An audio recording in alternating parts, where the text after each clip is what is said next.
It's just I don't know, just a crazy thing to do at a console, but at the same time, it's awesome. Now in here should be a custom-built, water-cooled Xbox One, which is just wild to think about, so let's see what's inside. All right, guys, pulling it out here, we have the Xbox One. It's actually labeled 1 because there's also a water-cooled 360 in there, which will be in a different video. Just keep a lookout for that. But let's go ahead and unwrap this thing, and holy crap, it's huge. Got the thing partially out, and you can see at first glance, it appears to be... Is that one of the custom Halo Xbox Ones? Okay, so the front has like the default Halo, I think it's a Halo 5 Xbox One, and then the top here, I don't really know what to say.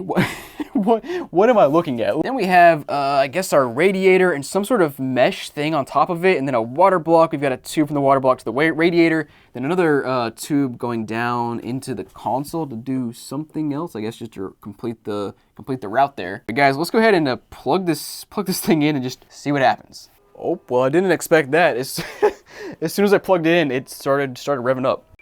We got power, got a normal sound there. Sure enough, you can hear it revving up there. You can see some water going through the tubing here. You can see this entire thing is lit up blue. And we do have a temperature readout there of 23.1 degrees Celsius. And hey, booted up here, we got 4 profiles. And I'm not gonna show too much of these profiles because I believe, basically this is a guy that sent me a lot of modded consoles in the past. Guys, let's go ahead and take a closer look at this console and just see how this thing's flowing, because it's so interesting to see a water-cooled console. I don't know, but it's awesome. So guys, lights dimmed down and taking a closer look at this console here, you can see there are no lights here on the radiator. So you can see this tube here, there is some water bubbling around in there, so you know there's some water flow going through there. Then also inside of here, you can see some more water and that little fan spinning or something. And then of course, our temperature gauge, which is flipped upside down, but it's at 28.2 degrees Celsius. But also, we've got the star of the show, the water block. It's lit up like a bluish, purplish kind of, and you can see down there are LEDs kind of straddled around at the base of the water block. Now guys, another thing I want to show you is the UV light reaction on this console. And then the one that's really cool is this little tubing right here, which is black by default. And as soon as I shine the UV light on it, it becomes this like pretty bright blue.